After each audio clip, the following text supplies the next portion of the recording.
लेकिन आपको मैं एक और जगह लेकर के चलना चाहता हूँ, एक और शहर में लेकर चलना चाहता हूँ। यहाँ से 2500 किलोमीटर अगर आप पश्चिम में जाएं, उस शहर का नाम यरूशलेम है। और 2000 साल पहले कुछ लोगों ने इसी तरीके से एक आदमी को, उन्होंने सोचा कि ये आदमी भी जैसे बाकी लोग मर गए, खप गए, वैसे ही ये भी मर गया और उसकी लोथ को एक कब्र के अंदर रख दिया। मगर आज मैं आपको डिक्लेयर करना चाहता हूँ कि जो सारी कब्रें और सारी मज़ार और सारी जगहें बंद है, मगर ये आदमी कुछ डिफरेंट आदमी था। और ये 3 दिन के बाद उस कब्र को खोल करके वहां से निकल गया। और आपको आज यरूशलेम जाने की जरूरत नहीं है, आपको वहां पर कोई अगरबत्ती और धूप बत्ती जलाने की जरूरत नहीं है, क्योंकि वो वहां पर नहीं है। हालेलुया। ये उसकी कब्र थी जिसने प्रकाशित वाक्य में कहा कि मैं वो हूं जिसके खोले हुए को कोई बंद नहीं कर सकता और जिसके बंद किए हुए को कोई खोल नहीं सकता है। फिलिपियों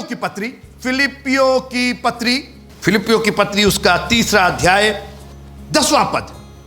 और मैं उसको और उसके मृत्युंजय की सामर्थ्य, that I may know him, ताकि मैं उसको जानूं। बहुत से लोग बहुत कुछ जानते हैं, आप प्रधानमंत्री को जानते हैं, उनके बारे में आपने सुना है, लेकिन वास्तव में आप उनके साथ कभी रहे नहीं, आप उनके सानिध्य में, उनकी करीबी में नहीं रहे। और इसीलिए पौलुस कहता है कि मैं यीशु मसीह को सिर्फ नाम के रूप में, सिर्फ एक ईश्वर के रूप में नहीं, मैं उसको और उसकी मृत्युंजय की सामर्थ्य,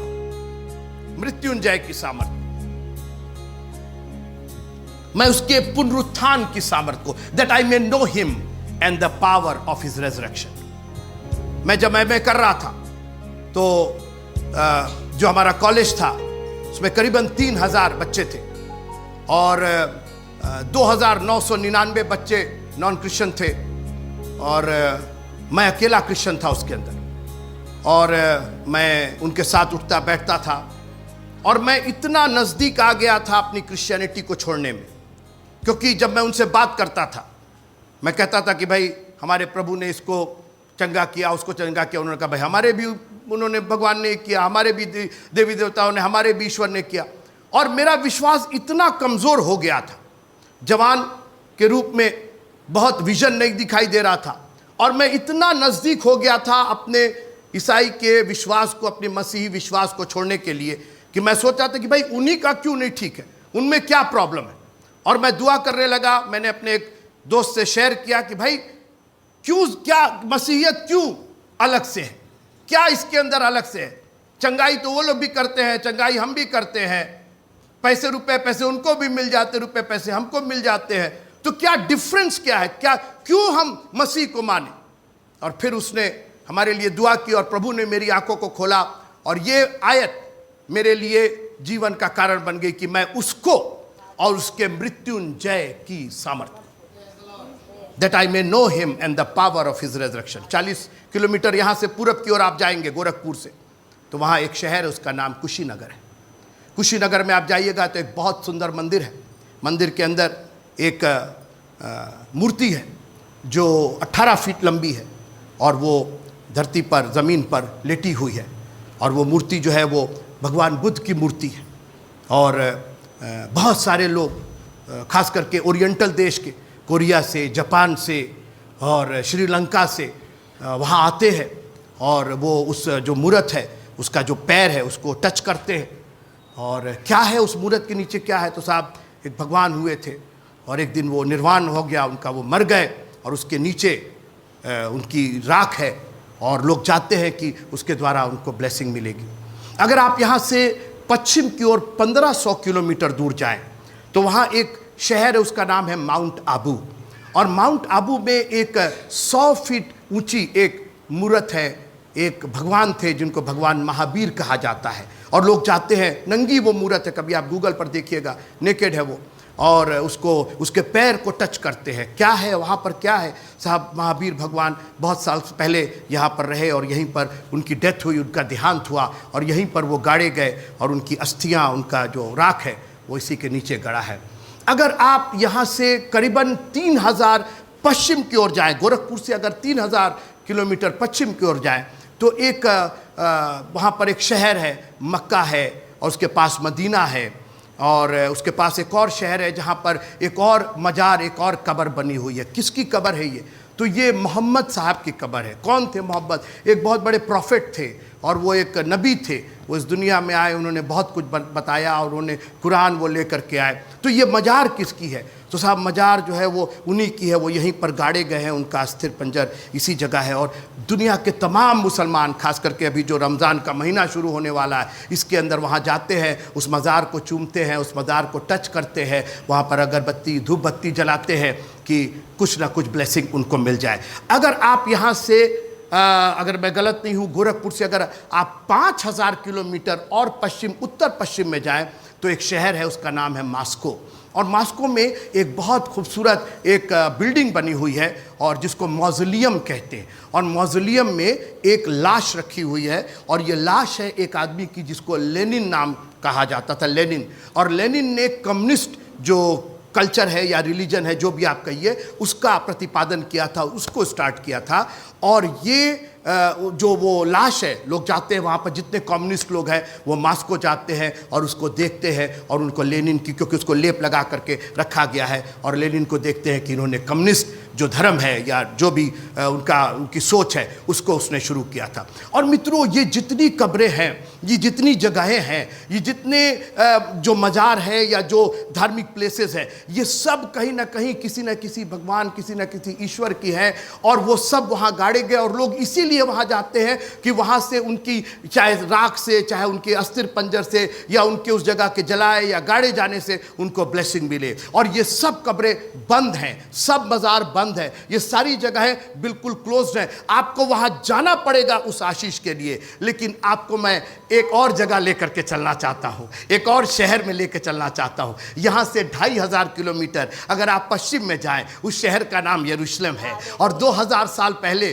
कुछ लोगों ने इसी तरीके से एक आदमी को, उन्होंने सोचा कि ये आदमी भी जैसे बाकी लोग मर गए, खप गए, वैसे ही ये भी मर गया और उसकी लोथ को एक कब्र के अंदर रख दिया। मगर आज मैं आपको डिक्लेयर करना चाहता हूँ कि जो सारी कब्रें और सारी मज़ार और सारी जगहें बंद है, मगर ये आदमी कुछ डिफरेंट आदमी था। और ये 3 दिन के बाद उस कब्र को खोल करके वहाँ से निकल गया। और आपको आज यरूशलेम जाने की ज़रूरत नहीं है, आपको वहाँ पर कोई अगरबत्ती और धूप बत्ती जलाने की ज़रूरत नहीं है, क्योंकि वो वहाँ पर नहीं है। हालेलुया! ये उसकी कब्र थी जिसने प्रकाशित वाक्य में कहा कि मैं वो हूँ जिसके खोले हुए को कोई बंद नहीं कर सकता और जिसके बंद किए हुए को कोई खोल नहीं सकता है। वो हमारा प्रभु यीशु मसीह है। He stands all by himself. वो अकेले पुनरुत्थान की सामर्थ, हाँ, बहुत बड़े मौजज़े ये भी दिखा सकते थे, बहुत बड़े मौजज़े वो भी दिखा सकते थे, बहुत से चमत्कार और बहुत सी चंगाइयाँ कर सकते थे। लेकिन जब मौत की वादी आई तो सबने गिव अप कर दिया, सबने कहा मौत की वादी को हम पार नहीं कर सकते।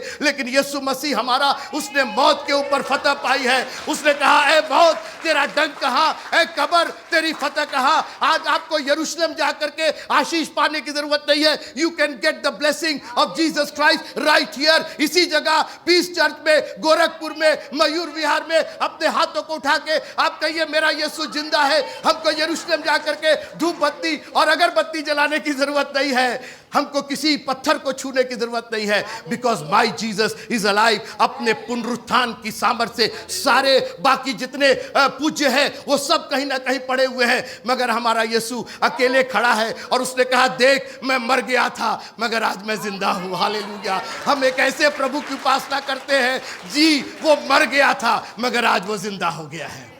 हालेलुया! तालियां बजा के अपने प्रभु का धन्यवाद कीजिए। और इसीलिए पौलुस ने कहा कि मेरे से ज़्यादा नॉलेज नहीं होगी, मैं हर चीज़ पर घमंड कर सकता हूँ, लेकिन ये जो सामर्थ है, ये जो सामर्थ है, मैं किसी तरीके से ये सामर्थ पा जाऊँ। मित्रों, आप दुनिया में बहुत सी नॉलेज गेन कर सकते हैं, बहुत सा धन गेन कर सकते हैं, लेकिन एक भी रुपया, एक भी पैसा, एक भी किताब, एक भी नॉलेज आपको मसीह का पुनरुत्थान नहीं दिलवा पाएगी। मसीह का पुनरुत्थान सिर्फ हमारा मसीह आपको दे सकता है। और इसीलिए पौलुस ने कहा, I want to know him. मैंने बहुत कुछ जाना है लेकिन वो सब कूड़ा है, क्योंकि वो सब मौत को ले जाता है। केवल हमारा मसीह जिंदगी और बहुतायत की जिंदगी को लेकर के जाता है। हालेलुया! हालेलुया! आज मौत नहीं, आज जिंदगी मनाइए मित्रों। मैंने कहा जिंदगी मनाइए। जिसमें बराबरी करनी है कर सकते हैं आप लोग, बहुत बिल्कुल ठीक है, हम सब बात मानते हैं। लेकिन अगर इसकी मेरे प्रभु यीशु मसीह के पुनरुत्थान की सामर्थ की बराबरी कर सकते हैं तो वो हमको बताइए। हमारा प्रभु मर करके और आज जी उठा है, हालेलुया। हमको किसी बाजार और किसी बाजार में जाने की जरूरत नहीं है।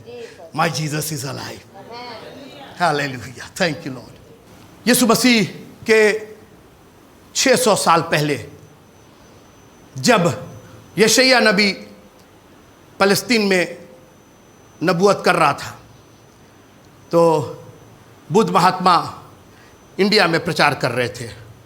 लोग बहुत प्रभावित थे उनके प्रचार से। और एक दिन एक महिला आई, उनके पैरों पर गिर गई और कहने लगी कि महात्मा, हम आपके वचन से बहुत प्रभावित हैं और हम जानते हैं आप अलौकिक पुरुष हैं, लेकिन आज मेरे पास एक प्रॉब्लम है। बोले क्या हो गया? बोले कि मेरा एक जवान बेटा था, मेरे जीवन का सहारा था, वही कमा के लाता था, मैं कुछ नहीं कर सकती लेकिन वो कमा के लाता था, हम दोनों खाते थे, लेकिन आज वो मर गया है। और चूंकि आप अलौकिक पुरुष हैं, मैं चाहती हूँ कि आप उसको जिंदा कर दें। बुद्ध ने थोड़ी देर के लिए सोचा, फिर कहा कि ऐसा है कि सरसों का थोड़ा सा दाना लेकर के आओ, सरसों का बीज लेके आओ। बोले हाँ हाँ, ये तो कोई बड़ी बात नहीं है। तो जब जाने लगी तो बुद्ध ने बुलाया, बोला वापस आओ इधर। बोले सरसों का दाना ऐसे घर से आना चाहिए जहाँ कभी किसी की मौत ना हुई हो। उसने कहा भाई मैं अपने घर का तो नहीं इस्तेमाल कर सकती क्योंकि मेरा तो बेटा मरा है। वो अपने पड़ोसी के घर गई, उसने कहा कि आपके पास सरसों का दाना? हाँ हाँ बहन है, ले जाइए। बोले ये बताइए कभी आपके यहाँ कोई मरा? बोले मरा, अरे हमारे यहाँ पिछले साल हमारी सास मर गई, उसके पहले हमारे ससुर मरे, कितने लोग मरे हमारे। बोले माफ़ कीजिएगा, आपका सरसों का दाना हम नहीं इस्तेमाल कर पाएंगे। फिर वो दूसरे घर गई, कहने लगी बहन सरसों का दाना? बोले हाँ जितना चाहिए उतना ले जाइए। बोले आपके यहाँ कोई मरा? अरे 2 ही महीना पहले मेरा भी बच्चा मर गया और उसके पहले मेरे ब्रदर मर गए, मेरी अम्मा भी मर गई, बहुत लोग मरे हैं, क्या बोल रही हैं आप?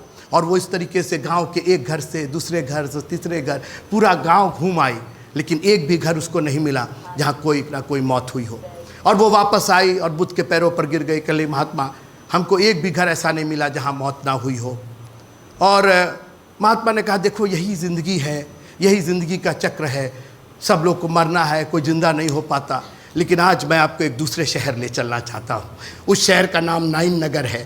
वहाँ पर भी एक ऐसी ही स्थिति थी, एक महिला थी, एक बूढ़ी स्त्री थी, एक बूढ़ी माँ थी जिसका जवान बेटा मर गया था और लोग अर्थी पर ले करके उसको कब्रिस्तान जा रहे थे। उन्होंने भी मान लिया था कि यही जीवन का चक्र है। मगर मैं आपको बताऊँ, वहाँ पर एक आदमी चलता हुआ चला आया 2000 साल पहले। उसने कोई उपदेश नहीं दिया, यही जीवन का चक्र है, यही होना है, यही सबके यहाँ होना है। उसने उस लड़के का हाथ पकड़ा और कहा हे जवान, मैं तुझसे कहता हूं उठ जाओ। जानते हैं क्यों? क्योंकि उसके पास पुनरुत्थान की सामर्थ है। ये हमारा प्रभु कोई प्रचार नहीं करता, वो आपको सिर्फ जिंदगी नहीं, आपको बहुतायत की जिंदगी देना चाहता है। उसने कहा जो मुझ में मरता है वो मर भी जाए तो अभी वो जी उठेगा। Hallelujah. My Jesus stands all by himself because of the power of his resurrection. अपने पुनरुत्थान की सामर्थ्य से मेरा प्रभु बाकी सबसे बिल्कुल डिफरेंट है। ठीक है, बाकी सब में बराबर हो सकता है, आप जिस पर बहस करना आप कर सकते हैं, मगर पुनरुत्थान की जो सामर्थ्य है उस पर आप कभी बहस नहीं कर पाइएगा मेरा प्रभु। और इसीलिए पौलुस ने कहा कि मैं किसी भी रीत से जो भी मेरा है ले जाओ। आप ये बोलिए आपके घर में कोई मर जाए, आपका पति मर जाए, आपका बेटा मर जाए और आपसे डॉक्टर कहे कि अपना सब कुछ आपको लिख देना पड़ेगा, सब कुछ दे देना पड़ेगा। आपने कहा, आप यही ना कहेंगे ले जाइए, जितना ले जाना सब ले जाइए, इसको जिंदा कर दीजिए। और इसीलिए पौलुस ने कहा कि मैं सब चीज को कूड़ा समझता हूं, मैं सब चीज को हानि समझता हूं। जी वो मेरे लाभ की है, मुझको उससे लाभ होता है, उससे मेरा इनकम चलता है, लेकिन मसीह की उस जी उठने की सामर्थ्य के आगे ये सब कूड़ा है। अगर मैं जी उठूं तो मेरे लिए वो काफी है। ये पुनरुत्थान की सामर्थ मेरे लिए हमेशा काम करेगी। अगर मैं कोई है मेरे साथ प्रेज द लॉर्ड बोलेगा in the name of Jesus, hallelujah. थोड़ी देर मेरे साथ रहिए। पहला राजा उसका 17वां अध्याय, पहला राजा उसका 17वां अध्याय। ये पुनरुत्थान की सामर्थ, कितने लोगों को पुनरुत्थान की सामर्थ चाहिए? जरा हाथ उठाइएगा। कितने लोगों को पुनरुत्थान की, कितने लोगों को जी उठने की सामर्थ चाहिए? आप बोलिए कितने लोगों को जी उठने की सामर्थ चाहिए? चंगाई और पैसा और फलाना और ठिकाना ये सब यहीं रह जाएंगे ब्रिजेश भैया, लेकिन जो जी उठने की सामर्थ है वही आपके साथ आपको स्वर्गलोक में लेके जाएगी। हालेलुया। लेकिन याद रखिएगा कि ये एक प्रोसेस है, एक तरीका है पुनरुत्थान की सामर्थ को पाने का।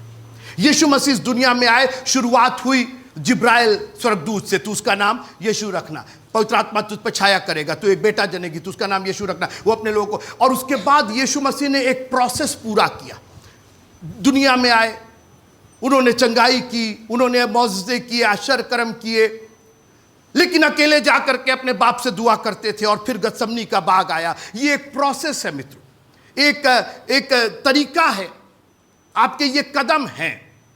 और याद रखिएगा कि जब भी आपको ऊपर पर चढ़ना है तो नीचे के कदम को छोड़ना पड़ेगा और ऊपर आपको मेहनत करके कदम बढ़ाना पड़ेगा। अब अगर हमको इस सीढ़ी पर चढ़ना है तो मुझको ये छोड़ना पड़ेगा, ये सीढ़ी छोड़नी पड़ेगी जो नीचे है, धरातल है। आज प्रॉब्लम यह है कि हम यहीं रह करके वहां जाने की बात करते हैं। और याद रखिएगा, आपके सपने देखने से आपके सपने पूरे नहीं होते। अगर सपने देखने से ही सपने पूरे हो जाते तो फिर क्या कहना था। मैंने कहा फिर क्या कहना था। लेकिन सपने देखने से सपने पूरे नहीं होते। बिल्कुल ठीक है, आपके सपने भी अच्छे हैं, आपके सपनों में कोई बुराई नहीं है, लेकिन सिर्फ देखने से वो सपने पूरे नहीं होते। उन सपनों को पूरा करने के लिए हम आईएएस बनना चाहते, हम पीसीएस बनना चाहते। आपके विजन कोई है मेरे साथ? प्रॉब्लम आपकी यह है आशु भाई, प्रॉब्लम आपकी और हमारी यह है कि सपने हम देखते हैं रात में, सपने देखते हैं हम खुली आंख से, और जब हम होश में आते हैं तो मालूम होता है कि हम तो बशारतपुर में पड़े हुए हैं। सपनों में और हकीकत में बहुत अंतर होता है, और हकीकत को, सपनों को हकीकत में बनाने के लिए कुछ कदम लेने पड़ते हैं। और पुनरुत्थान की सामर्थ भी एक कदम है। एक व्यक्ति था, उसका नाम एलिया था। आप है मेरे साथ? पहला राजा उसके 17वें अध्याय में, जी पढ़िएगा सिस्टर, क्या हुआ। हाँ, ये देखिए, मैं कदम की बात कर रहा हूं, पुनरुत्थान की। सब लोग बोलिए पुनरुत्थान की सामर्थ, पुनरुत्थान की सामर्थ। अंग्रेजी में बोल दीजिए पावर ऑफ रेजरेक्शन। जोर से बोल दीजिए पावर ऑफ रेजरेक्शन। अरे सारा खेल तो पावरे का है। अरे बोलने के लिए भी पावर चाहिए। विनय भाई को उस दिन कॉल किया, हाँ भैया, भैया, हाँ भैया, हाँ क्या हो गया बाबू? पावर चला गया। हाँ पावर भाई, पावर नहीं तो बोल ही नहीं पा रहे। पावर होगा तो बोलेंगे, हर जगह तो पावर चाहिए। टेंपो में बैठे हूं, क्या हो गया? पावर ही नहीं मिल रहा है इसको। बिना पावर के कोई काम होता है? आपको पावर तो चाहिए, पावर ऑफ रेजरेक्शन। आज दुनिया परेशान है पावर पाने के लिए। अभी मर दुनिया का क्या हो रहा है, वो चुनाव हो रहा है, ये खराब है, वो खराब है, ये सबको क्या चाहिए? पावर चाहिए। और खबरदार मसीही लोग, बिना पावर के रहिए। यीशु मसीह ने जो सबसे पहला काम जी उठने के बाद कहा, ठहरे रहना। बहुत सपने देखा है तुम लोगों ने, बहुत विजन देखा है तुम लोगों ने, लेकिन जब तक ठहरे नहीं रहोगे, और कब तक ठहरे रहना है? जब तक ऊपर से सामर्थ ना मिल जाए, पावर ना मिल जाए। तो एलिया नबी थे, उनकी दोस्ती हो गई अहाब राजा से। और अहाब राजा दुनिया का सिंबल है। ये जो संसार है, एलिया नबी, परमेश्वर का भक्त, परमेश्वर का नबी, और इसकी दोस्ती हो गई अहाब राजा से। इजाबेल का हस्बैंड बहुत बेकार का राजा था, लेकिन उसको, मेरी बात सुनिएगा थोड़ी देर, उसको एलिया के साथ रहने में बड़ा मजा आता था। एलिया ये कर दे रहा है, एलिया वो कर दे रहा है, एलिया वो कर रहा है। एलिया के साथ, संसार को भी आपके साथ रहने में बड़ा मजा आता है। आपकी अच्छी अच्छी बातें, आप गाली दे के बात नहीं करते हैं, आप सबको इज्जत से बात करते। So the world wants to have association with you. वो चाहता है, वर्ल्ड तो चाहता है मसीही लोगों से कैसे एसोसिएट किया जाए, कैसे इनसे मिला जाए। प्रभु ने कहा नहीं, हमको तुमको प्रोसेस पर लेकर के जाना, हमको तुमको आगे लेके चलना है। प्रभु ने कहा अहाब, एलिया, ये अहाब के चक्कर में रहोगे तो सब खो दोगे। अब पढ़िए क्या लिखा है। और तिशबी एलिया जो गिलाद के परदेशियों में से था, उसने अहाब से कहा, हमने बताया ना कि एलिया गिलाद में रहता था जी।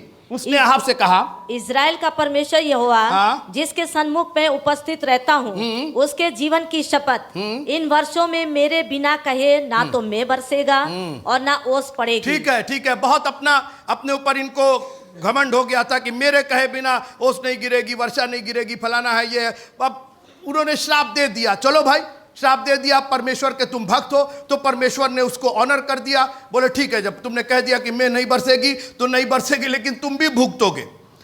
तब यहोवा का यह वचन उसके पास पहुंचा। उसके जब उन्होंने कर्ज कर दिया, जब कह दिया कि मैं नहीं बरसेगा, परमेश्वर का वचन पहुंचा। क्या पहुंचा? कि यहाँ से चलकर, कहां से चल करके? आहाब के पास से चल करके। Get out of Ahab association. Ahab का जो ये तुम्हारी संगति है ना, ये तुमको बर्बाद कर देगी। यही सब करवाती रहेगी कि आकाश बंद कर दे, वर्षा ना हो, फलाना ठिकाना, ये सब नहीं। हम तुमको किसी और चीज के लिए लेकर के जाना चाह रहे हैं। आप मेरे साथ रहिए, हम कहीं लेकर के जा रहे हैं आपको। तो यहां से चल करके जी कहां पर जाना है? पूरब और मुख करके। केवल आपको कई बार देखिए, जब आपको रास्ता समझ में ना आए, मंजिल ना समझ में आए, तो एक 360 का एक चक्कर लगा लीजिए। एलिया पश्चिम की ओर मुंह किया हुआ था, आहाब की तरफ। परमेश्वर ने कहा पूरा 360 मुड़ जाओ तो, और यहां से पूरब की ओर चल करके, पूरब दिशा से तारा, पश्चिम में आया तारा। कहां से आया था तारा? पूरब दिशा से। आज हम लोग पश्चिम की तरफ भागे हुए हैं। वेस्टर्न कल्चर बोलते हैं ना, वेस्टर्न बोलते हैं, पश्चिम देशों की ओर भागे चले जा रहे हैं। अरे रहना है तो पूरब में रहिए, जहां से परमेश्वर की सामर्थ्य है। पहले तो अपनी दिशा बदलिए। मैं क्या कहना चाह रहा हूं, अगर आपको पुनरुत्थान की सामर्थ्य प्राप्त करनी है तो पहले अपनी दिशा बदलिए। आपकी जो भी दशा हो, आपको अपनी दिशा बदलनी होगी। जो आपकी सोच है, पश्चिम की सोच है, उसको बदल करके परमेश्वर के वचन के अनुसार पूरब की ओर चलिए। जी, फिर क्या हुआ? करीत नाम नाले में, हाँ? जो यर्दन के सामने है, छिपा रहे, उसी नाले का पानी। बस बस बस बस। करेत नाले में, करेत नहीं, करीत नाले, करीत नाले में क्या कर रह नहीं, छिपा रहे। और उसकी वजह थी क्योंकि आहाब जो था वो उसको खोजता रहता था कि एलिया कहां गया, एलिया कहां गया, एलिया चमत्कार दिखाएगा। और इसलिए परमेश्वर ने कहा करीत नाम नाले में जा करके छिप जा। और मैं आपसे निवेदन करना चाहता हूं, अगर आपको पुनरुत्थान की सामर्थ्य चाहिए तो एक काम कीजिए, सैटरडे से अपने आप को छिपाना शुरू कर दीजिए।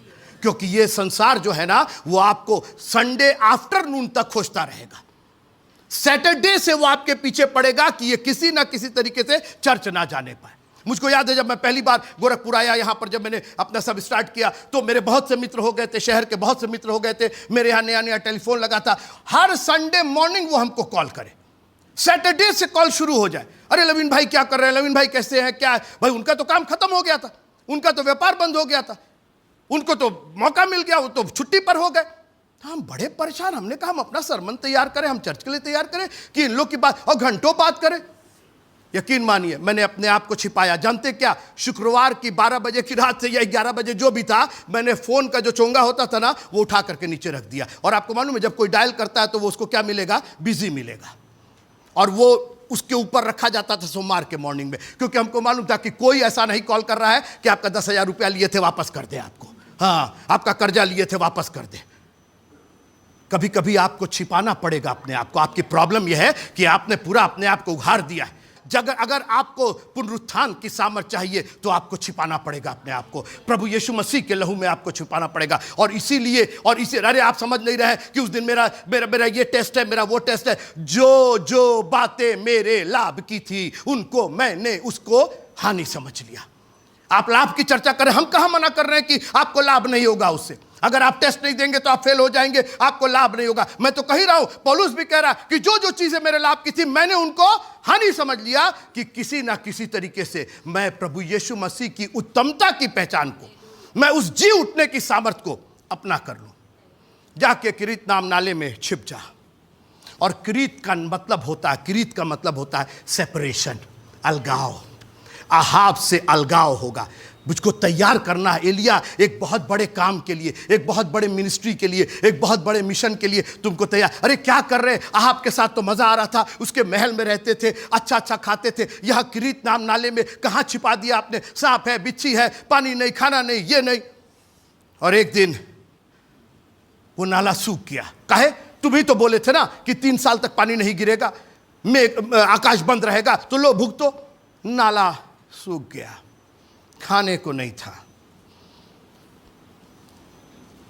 कहानी आप जानते हैं, परमेश्वर ने कौवों को भेजा, खाना उसको मिलता रहा। क्या कर रहे हैं प्रभु, क्या कर रहे हैं? तैयार कर रहे हैं तुमको, पुनरुत्थान की सामर्थ के लिए तैयार कर रहे हैं। सुनते रहिएगा मेरी बात, ये एक बहुत बड़ी सामर्थ है और ये ऐसे ही नहीं आपको मिल जाएगी। You have to work for it. आपको इसके लिए काम करना पड़ेगा। नामान कोढ़ी को चंगाई मिली, मगर 7 बार उसको डुबकी लेनी पड़ी। एक प्रोसेस था। क्यों नहीं पहली बार में डुबकी मिल गई? क्यों नहीं यरदन को छूते डुबकी मिल गई? क्योंकि उसको मालूम होना चाहिए था कि इट्स ए प्रोसेस, एक तरीका है। बहुत अर्ली मिल जाता तो तुम उसकी कदर नहीं करते। 7 बार जो तुमने डुबकी ली, तब तुमको परमेश्वर की सामर्थ समझ में आई कि उसने कहा था 7 बार, तो 7 बार में हमको चंगाई मिल गई। कई बार परमेश्वर हमको तैयार करता है, प्रोसेस में लेकर के जाता है। पहले उसको सेपरेट किया, पहले उसको पूरब दिशा में भेजा, फिर कहा कि भाई एक काम करो, अब यहां से उठ करके सारपत नगर को चले जाओ। सारपत का अर्थ होता है रिफाइन और साफ करना और क्लीन करना। अभी तक तुम सेपरेट हुए हो, लेकिन अभी वो शुद्धता तुम्हारे में नहीं आई है। सारपत में जाओ, हम वहां शुद्ध करेंगे। वहां पहुंचता है, एक विधवा उसको मिलती है। क्या है तेरे पास? थोड़ा सा आटा और थोड़ा सा तेल है, लेकर के आओ, हम खाएंगे और मर जाएंगे। सुनते रहिएगा। पुनरुत्थान की सामर्थ नहीं थी उस घर में, वहां मौत राज्य कर रही थी। थोड़ा सा आटा है, थोड़ा सा तेल है, एक रोटी बनाएंगे, मैं और बेटा मर जाएंगे। कई बार माताओं, अपनी वजह से आप अपने बेटों को मार दिया, आपने खानदान को आपने मार दिया। ये स्त्री कहने लगी बेटा भी मरेगा मेरे साथ। क्या कर रहे? आप तो मर ही रहे, और आपका बेटा, आपका खानदान, आपने प्रभु से बगावत की। कहां आपको पुनरुत्थान की सामर्थ लेकर के अपने खानदान को बचाना चाहिए? कहां आपको उस जीवन को लेकर के, अनंत जीवन को लेकर के अपना वंश का वंश बचा लेना चाहिए? तो आप तो ये कह रहे हैं कि बस थोड़ा सा आटा और थोड़ा सा तेल है, एक रोटी बनाएंगे, हम ही खाएंगे, हमारा बेटा खाएगा और हम मर जाएंगे।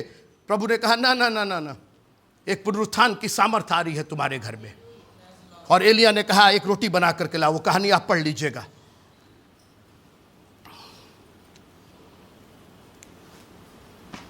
आटा खत्म नहीं हुआ, तेल खत्म नहीं हुआ, बहन खूब खुश, लेकिन एक दिन उसका बेटा मर गया। 17 पढ़िएगा। इन बातों के बाद उस स्त्री का बेटा जो घर की स्वामिनी थी रोगी हुआ, और उसका रोग यहाँ तक बढ़ा कि उसका सांस लेना बंद हो गया। ठीक। तब वो एलिया से कहने लगी, हे परमेश्वर के जन, मेरा तुझसे क्या काम?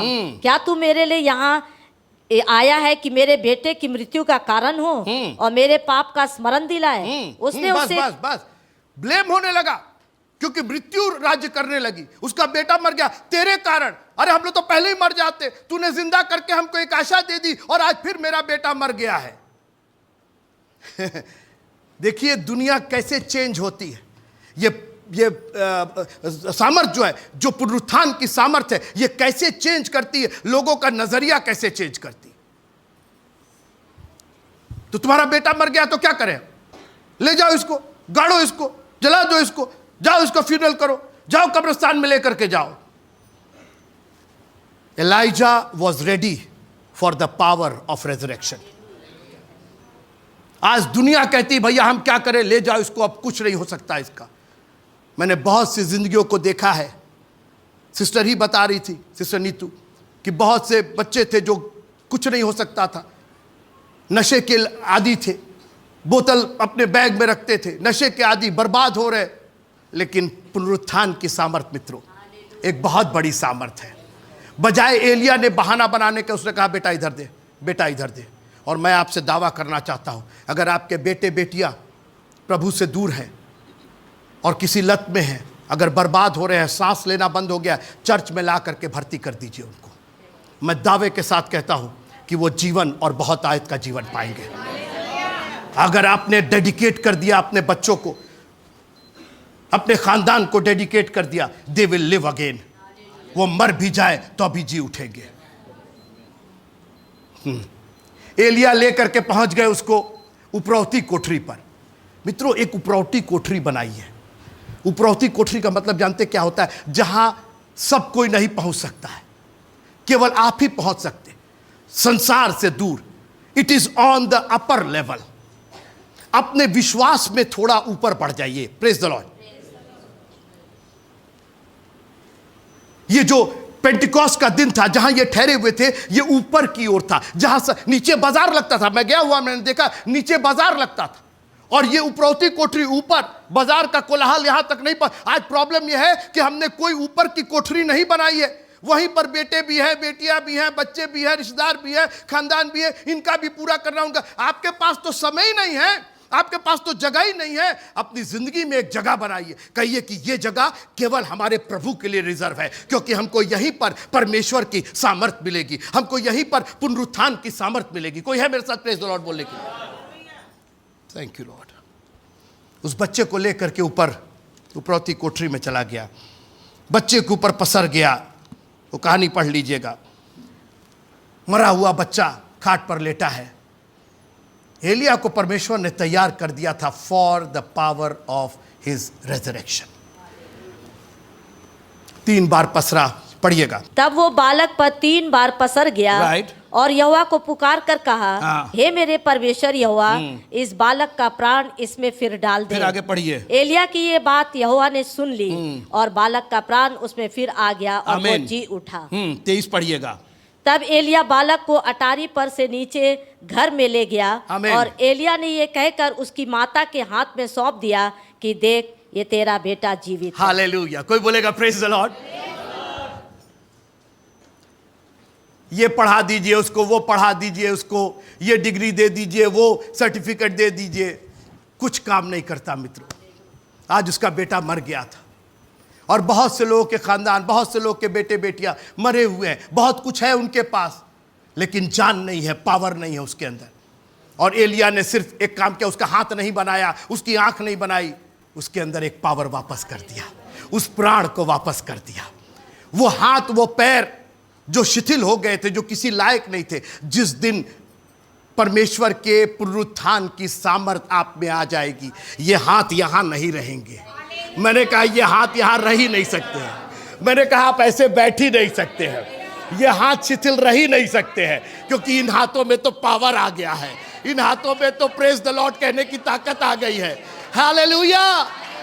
यहां पर उसने वो गोद में उठा करके लेके गया था, लेकिन जब परमेश्वर के पुनरुत्थान की सामर्थ उस बच्चे में प्रवेश की, तो उसको गोद में लेके आने की जरूरत नहीं पड़ी, वो भी चल करके नीचे आया। आपको बुलाने की और आपको कहने की और तालियां बजाने की कहने की जरूरत नहीं पड़ेगी। आपके हाथ खुद ही उठ जाएंगे, आपके हाथ खुद ही तालियां बजाने लगेंगे, क्योंकि अब परमेश्वर के पुनरुत्थान की सामर्थ आप में आ गई है। तूने हमारे साथ धोखा किया है, तूने साथ हमारे साथ फलाना किया है, तूने हमको बेवकूफ बनाया, हमारा बेटा मर गया, पहले ही मर जाते। अब सुनिए उस स्त्री का स्टेटमेंट सुनिए, मैं खत्म करना चाहता हूं जी। स्त्री ने स्त्री ने एलिया से कहा, अब सुनिए, कहे अभी तक तो तुम बड़ा ब्लेम कर रही थी। स्त्री ने एलिया से कहा, अब मुझे निश्चय हो अच्छा, गया है। अब मुझको निश्चय हो गया है। अभी मेरी बात सुनिए आप, ये दुनिया आपके आश्चर्य कर्मों से इंप्रेस नहीं है। यीशु मसीह को हम और आप इसलिए नहीं मानते हैं कि हमारे कुप्पी में का तेल और मटके में का आटा उसने बढ़ा दिया है। मैं तो प्रभु को इसलिए मानता हूं। ओ, कोई बोलेगा प्रेज द लॉर्ड? ये कुप्पी का तेल और ये मटके का आटा तो हम देख लेंगे। अब मैं जानती हूं, अभी तक नहीं जानती थी तुम, अभी तक तो मर रही थी, तुम्हारे पास कुछ था नहीं खाने को, अभी तक तुम इंप्रेस नहीं थी, अब मैं जानती हूं। और आज मैं ये कहना चाहता हूं, मसीहियों, प्रभु के मानने वालों, अपने में आश्चर्य कर्म छोड़ दो। एक काम करो, परमेश्वर के पुनरुत्थान की सामर्थ रख लो। आपके आश्चर्य कर्मों से लोग इंप्रेस नहीं होंगे। हाँ ठीक है, थोड़ा सा आपको जय जयकार मिल जाएगा, आपकी मिनिस्ट्री थोड़ी सी बढ़ जाएगी, 2-4,000 50,000 लोग आप में जुट जाएंगे, लेकिन स्वर्ग के राज में केवल वही जाएगा जिसके पास परमेश्वर के पुनरुत्थान की सामर्थ होगी, जिसके अंदर पावर ऑफ रेजरेक्शन होगा। आप कितने भी हिश पुश क्यों ना हो, आपके मटके में कितना भी आटा क्यों ना हो, आपकी कुप्पी में कितना भी तेल क्यों ना हो, अगर आपके पास पुनरुत्थान की सामर्थ नहीं है तो परमेश्वर के राज में आप दाखिल नहीं हो सकते। अब मैं जान गई हूं, पढ़िएगा आगे, कि तू परमेश्वर का जन है। अब मैं जान गई हूं कि तू परमेश्वर का जन है। हालेलुया। कोई बोलेगा मेरे साथ praise the Lord? Yeshu Masih के जी उठने के बाद, ओह कोई प्रेज द लॉर्ड मेरे साथ नहीं है, मित्रों, जितने लोग यीशु मसीह के जिंदे जी 30 साल की मिनिस्ट्री में नहीं जुड़े थे, लिखा है कि जब पतरस ने खड़े होकर प्रचार किया कि उसी यीशु को परमेश्वर ने जिलाया, लिखा है एक दिन में 3000 लोग शामिल हो गए। ये पुनरुत्थान की सामर्थ है। उसने कोई चंगाई नहीं की। पौल भैया, उस दिन उसने पेंटिकॉस्ट के दिन कोई चंगाई नहीं हुई, कोई आश्चर्य कर्म नहीं हुआ, केवल पवित्र आत्मा की सामर्थ आई और एक दिन में 3000 लोग मिल गए। वो संगति करते थे, वो रोटी तोड़ते थे, वो प्रार्थना करते थे। आज चंगाई के पीछे हम लोग दीवाने हुए हैं। अरे ये चंगा करते, ये बढ़ा देते, वो बढ़ा देते। ये अन्य जातियों की रीत है। हमारी रीत जानते क्या है? पुनरुत्थान की सामर्थ हमारी रीत है। हमारा फेस्टिवल जानते क्या है? हमारा फेस्टिवल पुनरुत्थान का फेस्टिवल है। हमारा फेस्टिवल जी उठने का फेस्टिवल है। हमारा उत्सव, हमारा जो उत्साह है वो ये है कि हमारा यीशु मर करके और फिर जी उठा है। हालेलुया। हम चंगे हो या ना हो, हम घावों से भरे जैसे लाजर रखा जाता था, घाव में मर जाएंगे, लेकिन एक दिन उसी पुनरुत्थान की सामर्थ हमको अब्राहम पिता की गोद में ले जाकर के बैठाएगी। It is the power of resurrection. ये परमेश्वर की सामर्थ है जो हमारे और आपके लिए उसने कलवरी क्रूस पर, उसने उस कब्र से निकल करके हमको और आपको मुहैया कराई है। अपनी आंखों को बंद कीजिएगा। Thank you Jesus. मैं नहीं जानता हूं कि आज आप क्या क्या प्राप्त करना चाहते हैं, क्या क्या चीजें आपके लाभ की है, लेकिन याद रखिएगा ये सारी चीजें बेकार है अगर आपके पास पुनरुत्थान की सामर्थ नहीं है। उस स्त्री के घर में आटा भी भरपूरी से था और तेल भी भरपूरी से था, मगर पुनरुत्थान की सामर्थ के बिना सब बेकार था। कितना आटा चाहिए आपको और कितना तेल चाहिए आपको, लेकिन अगर पुनरुत्थान की सामर्थ नहीं है, अगर जी उठने की सामर्थ नहीं है, दुआ कीजिए, खुदावंद मेरी आत्मा को आज जागृत कर दीजिएगा। Put that power of resurrection in my soul. मेरी आत्मा में वो पावर ऑफ रेजरेक्शन डाल दीजिए।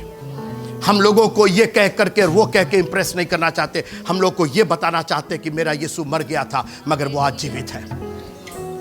हम किसी मजार और किसी बाजार में, हम किसी शहर और किसी गांव में जा करके हमें कुछ प्राप्त करने के, मेरा प्रभु यही मिलेगा आपसे, आपके बेडरूम में मिलेगा वो, आपकी कठिनाइयों में। लिखा है कि वो हमारा ऐसा महायाजक है जो हमारी कमजोरियों में, हमारी दुर्बलताओं में छुआ जा सकता है। जिस महायाजक को कोई छू नहीं सकता था, जब प्रभु यीशु मसीह ने उस मंदिर के पर्दे को ऊपर से नीचे तक फाड़ दिया तो एक ऐसा एक्सेस दे दिया, एक ऐसा प्रवेश दे दिया जो उसके पहले कभी नहीं था। आज हम लोग उस फटे हुए मंदिर के पर्दे के अंदर जा सकते हैं। आप खुश नहीं हैं कि आप उस जमाने के लोगों में से नहीं हैं जो पर्दे के पीछे रहते थे, पर्दे के उस साइड में जा नहीं सकते थे, याजक को छू नहीं सकते थे। हमारे प्रभु ने आकर के पुनरुत्थान की ऐसी सामर्थ दिया, ऐसी सामर्थ दिया मित्रों, और उसने ऐलान कर दिया, ऐ मौत तेरा डंक कहां, ऐ कब्र तेरी फतह कहां। सारा डंक, सारा जहर और सारी फतह सब खत्म करके हमारा खुदावंद यीशु मसीह फतह मंद है। आज मैं एक जिंदे प्रभु का उपासक हूं। मैं उसके पुनरुत्थान की सामर्थ को, बाकी सब सामर्थ्य एक तरफ हो जाए, प्रभु मेरे को पैसे मिले ना मिले, मेरे कर्जे उतरे ना उतरे, सब चलेगा, लेकिन मुझको पुनरुत्थान की सामर्थ चाहिए। क्योंकि जब पुनरुत्थान की सामर्थ आ जाएगी तो बाकी आशीषें भी आ जाएगी। प्रभु हम तेरा धन्यवाद करते हैं। Just pray for yourself, for your soul. प्रभु जी, कब तक हम मटके के आटे और कुप्पी की तेल के लिए ललायित रहेंगे? आज मेरा बेटा मर गया, आज मेरी जान मर गई, मेरी जान खलास हो रही है प्रभु जी, मेरी आत्मा, मेरा प्राण मृत्यु के वश में जा रहा है। प्रभु जी, ये आटा और ये कुप्पी का तेल हमें नहीं बचाएगा, लेकिन जब तक तू प्राण को वापस नहीं करेगा खुदावंद, हमारे प्राण को वापस कर दीजिएगा, हमारे प्राण को बहाल कर दीजिएगा, ताकि मैं उसको और उसके मृत्युंजय की सामर्थ को जानूं। Thank you Jesus. अब प्रभु यीशु मसीह का प्यार, उसका अनुग्रह और उसकी शांति और उसके पुनरुत्थान की सामर्थ हम सबों के साथ आज से लेकर के हमेशा तक बनी रहे। आमीन, आमीन।